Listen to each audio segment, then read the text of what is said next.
Hello students, RCC का इस नए लेक्चर में सभी का स्वागत है। आज हम लोग पढ़ेंगे इस लेक्चर में analysis of one way slab. पिछली क्लास में हम लोगों ने स्लैब के कुछ बेसिक कॉन्सेप्ट पढ़े थे, तो इस क्लास में हम लोग पढ़ेंगे analysis of one way slab. ठीक है, पिछली क्लास में हम लोग यहाँ तक पढ़ चुके थे कि स्लैब में कौन सा स्लैब वन वे होता है, कौन सा स्लैब टू वे होता है। ठीक है, तो आज एक बार फिर से हम लोग देख लेते हैं उसी को, उसके बाद हम लोग आगे बढ़ेंगे कि वन वे स्लैब की एनालिसिस कैसे करता है। ठीक है, देखिए एक तो ये वन वे स्लैब की कंडीशन थी, पिछली क्लास में आपने देखा होगा कि जो स्लैब है वो, अगर कोई भी स्लैब है और वो सपोर्टेड है कितने पे, टू एजेस ओनली, है ना, सपोर्टेड ऑन टू एजेस या टू सपोर्ट्स ओनली, है ना, तो क्या होता था कि वो 100% क्या है, 100% वन वे स्लैब था। ठीक है, मतलब उसमें कोई डाउट नहीं था कि ये वन वे होगा, टू वे होगा। ठीक है, अच्छा, दूसरी चीज़ ये था कि अगर सपोर्टेड है सारे एजेस पे, सपोर्टेड एट ऑल एजेस, है ना, ऑल एजेस, देन क्या करते थे हम लोग कि वन वे के टू वे जानने के लिए Ly/Lx करेंगे, और वो क्या होना चाहिए, ग्रेटर देन 2 होना चाहिए, है ना। वन वे के लिए ग्रेटर देन 2 और टू वे के लिए लेस देन 2 या फिर इक्वल टू 2। ओके, आगे बढ़ने से पहले एक चीज़ हम लोग यहीं पे कंसेप्ट समझ लेते हैं, जो बार बार एजम्पशन हम लोग ले रहे हैं कि 1 मीटर विड्थ होती है, 1 मीटर विड्थ होती है, वो है क्या असलियत में, यहाँ पे देख लेते हैं, उसके बाद आगे बढ़ते हैं हम लोग। और एक चीज़ यहाँ अगर हम लोग अभी बात करेंगे तो आगे भी काम देगा, कुछ चीज़ें बात करनी है यहाँ पे। जैसे मान लीजिए 2 एजेस हैं, ठीक है, तो 2 सपोर्ट हैं भाई, यहाँ पे क्या हुआ, स्लैब इस पे। ठीक, अगर हम अब स्लैब क्या है, स्लैब का टॉप व्यू देखें तो कुछ ऐसे बनेगा, सरिया पड़ी हुई है ऐसे। ठीक, तो इस बार को हम लोग क्या कहते हैं, मेन बार कहते हैं, कल ही बताया था, इनको क्या कहते हैं, मेन बार्स कहते हैं। और ये जो बार्स होती हैं, है ना, जो लेटरल बार इनको कह सकते हैं, या वर्टिकल वाली, ये होती हैं कौन सी, डिस्ट्रीब्यूशन बार, क्या कहेंगे इसको, डिस्ट्रीब्यूशन बार, या लेटरल बार भी कह सकते हैं, डिस्ट्रीब्यूशन बार्स। ठीक, अब एक बात बताइए जरा, लोड ऊपर से लग रहा है, लोड जब ऊपर से लगेगा तो यहाँ पे डिफ्लेक्शन जो आएगा कुछ ऐसे आएगा, ऐसे तो आएगा, लोड जब लगेगा डिफ्लेक्शन कुछ ऐसे आएगा, ऊपर से इधर से लोड आएगा तो। ठीक, अब एक बात हम जो समझने वाली बात है वो ये बात समझने वाली है कि लोड आएगा तो ये ऐसे बनेगा डिफ्लेक्शन, ठीक है, लोड आएगा तो बेंडिंग मोमेंट कैसे बनेगा, बेंडिंग मोमेंट कुछ ऐसे बनेगा। ठीक है, जो अभी तक जैसे हम बीम में पढ़ते आ रहे थे कि लोड ऊपर से आ रहा था, जो जिसको हम बोलते थे ट्रांसवर्स लोडिंग, जैसे ऐसे आपका एक यहाँ पे एक यहाँ, इसको ये जो लोड लगता था ट्रांसवर्स लोडिंग तो होती थी। ट्रांसवर्स लोडिंग मतलब कि लेटरल लोडिंग कह सकते हैं, परपेंडिकुलर, क्योंकि ये बीम आपकी है, लोड ऊपर से लग रहा है, ठीक है, परपेंडिकुलर डायरेक्शन। अच्छा, तो या वर्टिकल लोडिंग कह सकते हैं, ट्रांसफर लोडिंग हो रही थी। कहने का मतलब सिर्फ ये है कि जब ट्रांसवर्स लोडिंग होगी तो आपको पता है कि बेंडिंग मोमेंट कुछ ऐसे बनता है। ठीक, मान लीजिए ये यूडीएल है, तो अगर पॉइंट लोड है तो ऐसे बनेगा। ठीक है, जो भी बन रहा है आप बताइए किस डायरेक्शन में बन रहा है, किस डायरेक्शन में बन रहा है ये, जैसे जो ऊपर से लोड लग रहा है तो ये किस डायरेक्शन में बन रहा है भाई, ये होती है हमारी एक्स एक्सिस, ये होती है हमारी वाई एक्सिस। ठीक, तो देखा जाए जो बेंडिंग मोमेंट बन रहा है वो वाई एक्सिस बन रहा है कि नहीं बन रहा है, वाई एक्सिस बन रहा है, जो बेंडिंग मोमेंट बन रहा है वाई एक्सिस बन रहा है। ठीक है भाई, इधर कुछ ऐसे बन रहा है। ठीक,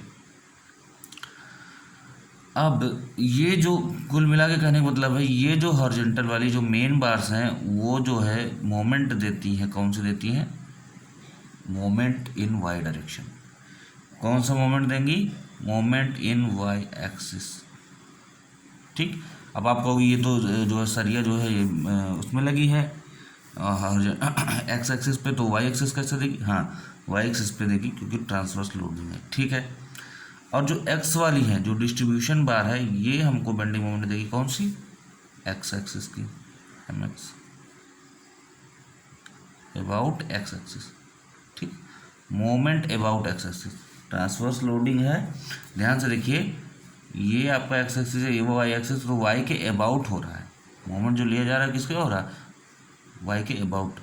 जैसे जब हम ये लोड लगाते हैं कहीं पे, मान लीजिए बीम है या स्लैब है, जो भी है बीम, मान लीजिए जो हम लोग लोड लगाते हैं, ये आपका डिफ्लेक्शन ये आता है, ठीक। तो हो तो रहा है एक्स एक्सिस में, लेकिन किसके अबाउट हो रहा है, आपको ये देखना किसके अबाउट हो रहा है। जैसे ये आपकी वाई एक्सिस है, ठीक है, और कोई चीज़ घूम रही है ऐसे ऐसे ऐसे, तो कोई घूम रही, तो किस किस एक्सिस के अबाउट घूम रही है, घूम रही है वो हॉरिजॉन्टल डायरेक्शन में, लेकिन है ना, मान लो यहाँ से कोई मशीन है, वो इधर से इधर घूम रही है ऐसे ऐसे, तो ये एक्सिस वाई है, तो किसके अबाउट घूम रही है, वाई के अबाउट घूम रही, तो ये मोमेंट अबाउट किसके होगा, वाई एक्सिस, ये मोमेंट अबाउट किसके देगा, एक्स एक्सिस। क्लियर हुआ, नहीं क्लियर हुआ, एक बार फिर समझिए, ये जो हॉरिजॉन्टल बार्स हैं, जो मेन बार्स हैं, उस पर जब ऊपर से ट्रांसफर लोडिंग होगी तो कुछ डिफ्लेक्शन कुछ ऐसा होगा, मोमेंट तो ये देगा वाई एक्सिस के about, moment about Y axis, ये देगा moment about X axis. Clear, ठीक है, ठीक। आगे बढ़ते हैं। अब ये इतना समझना इसलिए ज़रूरी कि ये डिज़ाइनिंग में भी काम आएगा, ठीक है। अच्छा, अब बात करते हैं, और दूसरी चीज़ एक चीज़ और यहाँ पे यहीं पे समझ लीजिए तो आगे प्रॉब्लम नहीं होगी।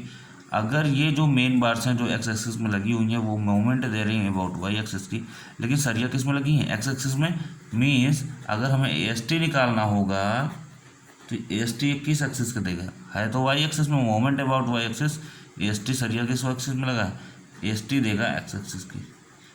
तो कहने का मतलब है कि अगर हमें एस टी एक्स एक्सिस की निकालनी होगी, ध्यान सुनना, एस टी अगर एक्स एक्सिस की निकालनी होगी तो हम moment of about Y axis consider करेंगे, वहाँ से एस टी निकालेंगे एक्स एक्सिस की, और यहाँ से एस टी निकलेगा वाई एक्सिस की, ठीक है ना, आपको समझ में आ गया। एस टी में वही एरिया ऑफ स्टील या नंबर ऑफ बार से ही निकलेगा, ठीक है। अब बात करते हैं कि एनालिसिस कैसे करते हैं, ये आप कल ही पढ़ चुके थे तब भी, हैं, ठीक है। अब बात करते हैं एनालिसिस कैसे करते हैं। हाँ, एनालिसिस में एक चीज़ ये है कि जो हम लोग पहला मान लेते थे कि आपका जो एजम्पशन है वो 1 मीटर विड्थ के लिए हम स्लैब डिज़ाइन करते हैं, तो 1 मीटर विड्थ यही होता है कि ये आपका मेन बार है, ये आपका डिस्ट्रीब्यूशन बार है, तो ये आपकी 1 मीटर, ये 1 मीटर, जैसे हम लोग ना ज़मीन में नहीं देखते हैं 1 मीटर स्क्वायर या 1 फीट स्क्वायर, तो वही स्लैब जो डिज़ाइन किया जाता है वो इतने के लिए किया जाता है, बाकी बाद में होल के लिए हो जाता है ना। तो डिज़ाइन किया जाएगा जो वो 1 मीटर ऑफ सेक्शन के लिए, क्रॉस सेक्शन है ना, तो 1 मीटर आपका ये हो गया, ठीक, 1 मीटर आपका ये हो गया, तो यही है 1 मीटर ऑफ विड्थ, जो अभी तक बात हो जाएगी बार बार, 1 metre of width, 1 metre of width, है ना, यही 1 मीटर, इतने के लिए केवल डिज़ाइन किया जाएगा, ठीक है, यहाँ से, ठीक, ओके। अब बात आती है कि इसको एनालिसिस कैसे करते हैं। इसकी एनालिसिस करते हैं, स्टेप फर्स्ट होगा एनालिसिस का, ठीक, नहीं दिख रहा है, एक मिनट, दिखेगा, क्यों नहीं दिखेगा भाई, दिखेगा।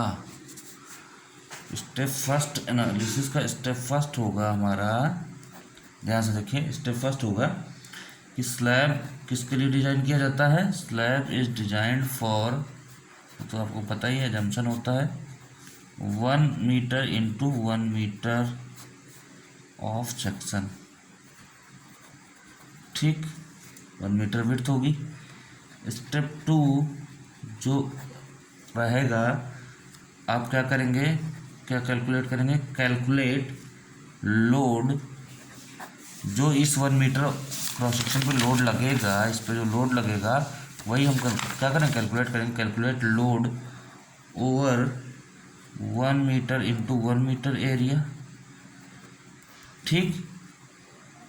अब लोड कैलकुलेट करेंगे तो इसमें भी क्या क्या क्या आता है, डेड लोड आता है, लाइव लोड तो दिए रहेगा, लाइव लोड तो चेंज होता रहता है ना, कब स्लैब पे कितना लोड आया, कुछ नहीं तो उसका डेड लोड तो है ही, उसका खुद का लोड जो होता है उसे तो डेड लोड बोलते हैं, या इसे बोलते हैं सेल्फ वेट, है ना, सेल्फ वेट पर मीटर लेंथ, पर मीटर लेंथ। 1 मीटर लेंथ का निकाल लेंगे तभी तो किलोमीटर पर मीटर में होता है।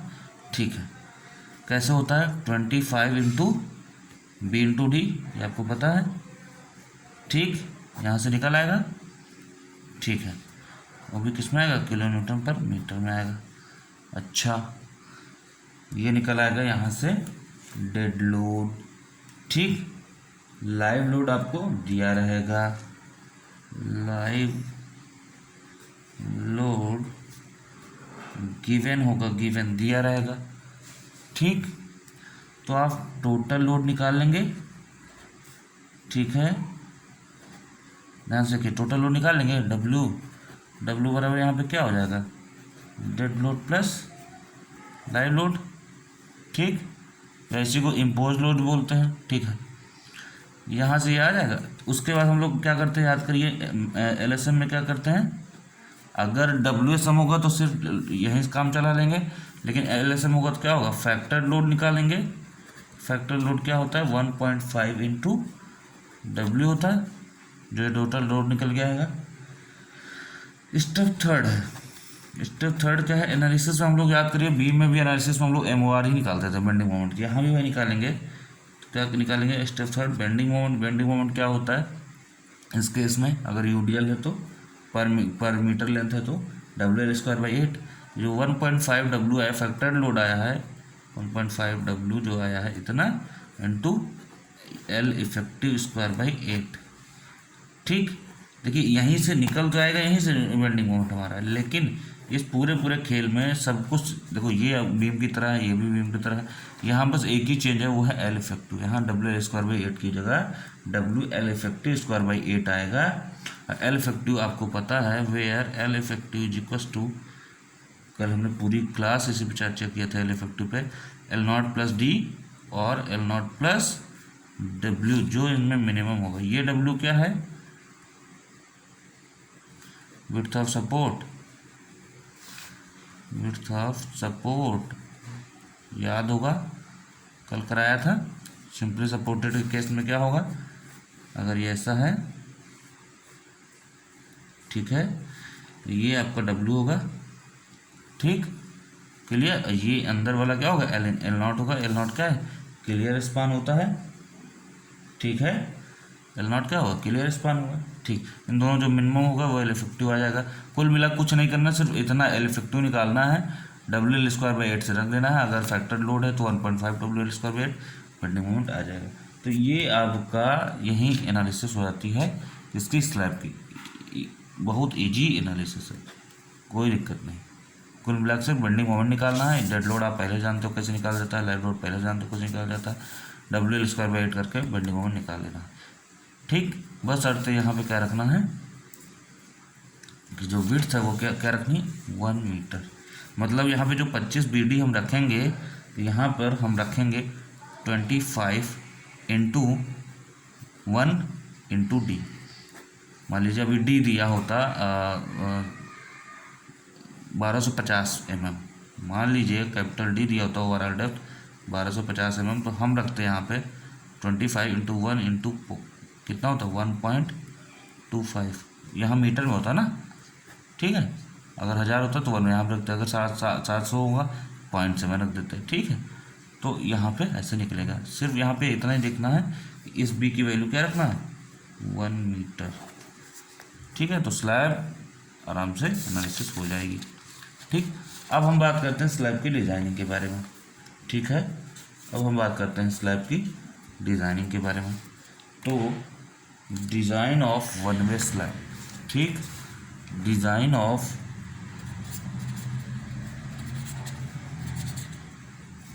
One way slab. ठीक, कैसे करते हैं भाई design, same simply supported beam की तरह है। ठीक है भाई, बेंडिंग मोमेंट आपको क्या होगा पता होगा। ठीक, बेंडिंग मोमेंट पता होगा, और नहीं पता होगा तो कैसे निकालेंगे इस केस में, स्लैब के केस में 1.5 W into L effective square by 8।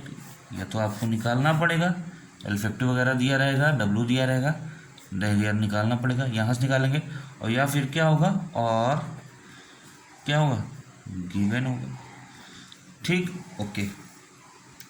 अब क्या करते हैं कि हमें डिजाइनिंग में निकालना क्या होता है ज़्यादातर, डी रिक्वायर्ड या डी डैश जिसको हम बोलते थे, याद है डी, ये आता कैसे था, एम, याद करिए वहाँ पे WSM की या LSM की जब डिजाइनिंग होती थी तो एम यू अपॉन क्या होता था, क्यू, कुछ याद आया, एम यू अपॉन क्यू। अरे भाई M U is to Q B D square होता था। तो यहाँ से अगर डी निकालोगे तो क्या होगा, अंडर रूट में M U by Q B होता था कि नहीं होता था, तो वही तो यहाँ पे भी होगा, यही होगा। ठीक, अब एम यू की जगह ये जो बेंडिंग मोमेंट आया है यही रख देना है। ठीक है, तो एम यू की जगह क्या रख देना है, यही बेंडिंग मोमेंट जो आया है वो रख देना है। ठीक, अपॉन क्यू इंटू बी। ठीक है, अब क्या है,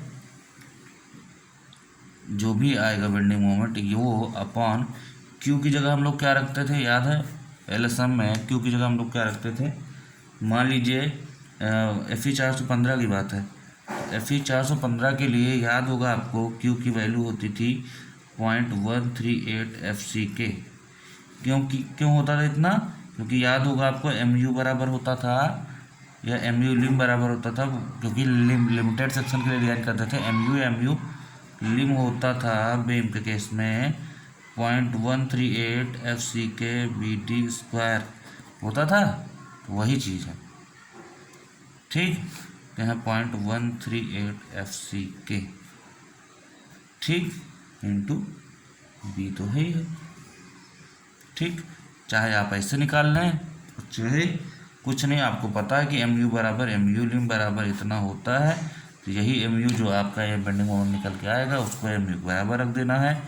ठीक, तो MU इज इक्वल टू होगा 0.138 FCK BD स्क्वायर। यहाँ से D इज इक्वल टू आपका D रिक्वायर्ड जो आपका आ जाएगा वो आएगा MU upon 0.138 FCK into B. बात वही पड़ी, चाहे आप डायरेक्ट लिख दो ऐसे, चाहे यहाँ से यहाँ लिखो, बात वही पड़ेगी। ठीक है, अच्छा 415 के लिए अगर अभी 250 होता तो 0.149, अगर आपका 500 होता तो 0.133। याद होना चाहिए, याद नहीं है तो फिर पूरा सॉल्व करो, क्या करना है। ये किसके लिए होता है, लिमिटिंग सेक्शन के लिए। क्यों, क्योंकि हम डिजाइन करते थे, याद है डिजाइनिंग किसके लिए करते थे, बैलेंस सेक्शन को हम क्या बोलते थे WSM में LSM में, लिमिटिंग सेक्शन। ठीक, अगर WSM से सॉल्व करना है इसको तो क्या करना है आपको, WSM से निकाल लेना है। ठीक, WSM से कैसे निकालोगे आप, WSM से अभी बताता हूँ, पहले इतना कर लो एक एक। तो यहाँ से D रिक्वायर्ड पता चल जाएगा, B की वैल्यू यहाँ फिर से मैं बता दे रहा हूँ, B की वैल्यू यहाँ क्या रखा जाएगा, यहाँ पे B की वैल्यू क्या रखा जाएगा 1000। ठीक, तो D इक्वल टू आ जाएगा आपका MU अपॉन 0.138 FCK इंटू 1000। ठीक, यहाँ से D आ जाएगा, D रिक्वायर्ड या इसी को D डैश हम लोग बोलते थे, आ जाएगा। और याद करो जब इसमें निकालते थे सिंपली सपोर्टेड बीम में D रिक्वायर्ड, हम लोग ये देखते थे कि जो हमने पहले D माना होता था, है ना, वो क्या होता था, याद करिए हमने कहा था D रिक्वायर्ड सेम उसी की तरह होगा, simply supported beam singly enforce beam की तरह। D रिक्वायर्ड क्या होगा, अगर D एज्यूम से जो हम पहले माने होते हैं अगर कम होगा तो ये क्या होगा, सेफ होगा। और इफ़ D रिक्वायर्ड या जो हमारा और D डैश है ना, कुछ लोग कंफ्यूज हो जाएंगे इसलिए मैं D डैश लिख दे रहा हूँ, और D dash is greater than D assume या इक्वल टू D एज्यूम, तो क्या होगा, याद करिए नई वैल्यू एज्यूम करते थे, then assume new greater value of D. Same और सेम सिंगल इनफोर्स बीम की तरह ही डिजाइन करना है। ठीक, डी आ जाएगा। फिर स्टेप 4 क्या कहता है? स्टेप 4 कहता है किस चीज़ की? AST, area of enforcement. कैसे निकालेंगे? अब यहाँ भी देखो, अगर तुम्हें WSM से निकालना है तो WSM से कैसे AST निकलता है? ठीक, चाहे तो आप सिग्मा ST वाला कर लो फार्मूला, है ना। क्या होता था? M इक्वल्स टू, या bending moment is equals to क्या होता था? Sigma ST into AST into D minus XC/3, यही तो होता था। चाहे यहाँ से आप AST निकाल लो, चाहे जो आपका ANA का फार्मूला होता था CNA का, वहाँ से BXC²/2 is equals to MAST into D minus XC, यहाँ से भी निकाल सकते हो। चॉइस आपकी है। WSM से यहाँ से निकल आएगा, LSM से कहाँ से आएगा? LSM से एक तो ये तरीका है कि 0.36 FCK ANA और CNA क्या होता था, निकालते थे BXU लिम, क्योंकि डिजाइनिंग किस पे होती है?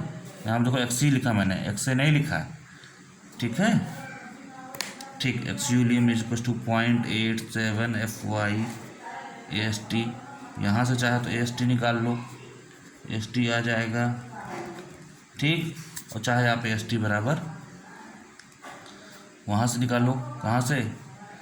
जो MU बराबर होता था आपका 0.87 FY AST इंटू, याद आया किसी को?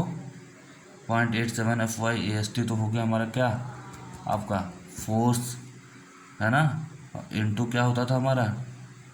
D माइनस 0.42 XU लिम, यही तो होता था।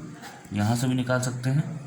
ठीक, चॉइस आपकी है, यहाँ से निकालना है, यहाँ से निकालना है LSM में, और करके लिख दे रहा हूँ मैं, और चाहे WSM यहाँ निकालो। AST कुल मिला के निकल आएगी। जो AST निकल आएगी तो आपको पता है नंबर ऑफ बार्स आ जाएगा, number of bars.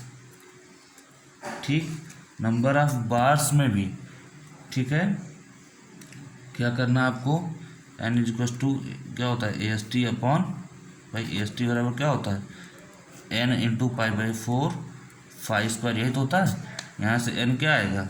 AST upon π/4 φ²। ठीक, क्लियर, यही तो होता है। यहाँ पे एक चीज़ एज्यूम करना, एज्यूम ये जो फाई है यही ज़्यादातर एज्यूम करना, फाई इक्वल टू 12 mm कर सकते हो आप, ज़्यादा भी, है ना, ज़्यादातर 12 mm भी करना। ठीक है, तो आपका N आ जाएगा, number of bars. Number of bars के बाद अब हम बात किसकी करते हैं? स्पेसिंग की। ठीक, तो स्पेसिंग का क्या होता है फार्मूला? स्पेसिंग SV जिसको हम बोलते हैं। ठीक, SV क्या होता है? SV होता है हमारा small AST upon capital AST into 1000। इससे भी निकाला जा सकता है। वहाँ भी AST बीम में दूसरी तरह से निकालते थे, यहाँ पे इस तरह निकालेंगे। ठीक है, और ये जो स्मॉल AST क्या है, ये जो दिया है स्मॉल AST मतलब कि एक जो आपका सरिया का है, पूरा एरिया अपॉन एक सरिया का एरिया, तो नंबर ऑफ बार्स नहीं निकल आएगा, नंबर ऑफ सरिया, तो एक बार का एरिया है, तो इसीलिए इसको हम स्मॉल AST से कभी कभी लिख देते हैं किसी बुक में, तो ध्यान रखें। तो वही है small AST upon capital AST into 1000 कर दोगे, स्पेसिंग भी आ जाएगी। इसमें आएगी mm में आएगी। ठीक, अच्छा, तो यहाँ से आपकी क्या होगी? डिजाइनिंग ओवर हो गई किसकी? One way slab. ठीक, अच्छा, वन वे स्लैब की डिजाइनिंग यहाँ पे हो गई।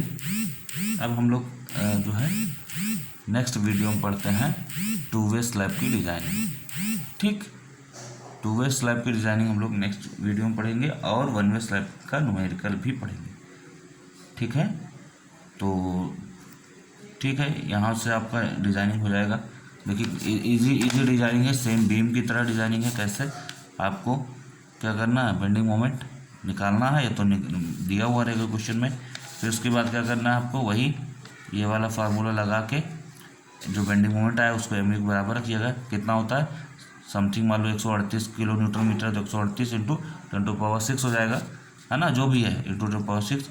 एस टी के बी डी स्क्वायर डी निकालना है, डी निकाल के बस ये देखना है कि दोनों क्या हैं। ये वाली कंडीशन है तो सेफ, नहीं है तो एज्यूम करना है। सेम सिंगली रिइंफोर्स बीम की तरह ए एस टी निकालना है। ए एस टी भी हम लोग पहले जैसे निकालते थे सेम वैसे निकालेंगे यहाँ भी और यहाँ भी। बीम की तरह एस टी भी निकालेंगे, निकालने के बाद नंबर ऑफ बार्स निकालेंगे, सेम जैसा वहाँ करते थे वैसा। जो सिंगली बीम की डिजाइनिंग है वही स्लैब की डिजाइनिंग, बस शर्त बस इतना रखना, वहाँ पे बी दिया रहता था, यहाँ पे बी 1000 mm रखना, बस इतना सा चेंज है बस। ठीक है, तो ठीक है, इस लेक्चर को रिवाइज कर लीजिए आराम से बढ़िया सा, और बार बार रिवाइज करिए, अच्छे से पढ़िए। ठीक है, मिलते हैं नेक्स्ट वीडियो में हम लोग, नेक्स्ट क्लास में, with the two way slab and numerical जो है 1-वे स्लैब का। ठीक है, ओके, बाय बाय।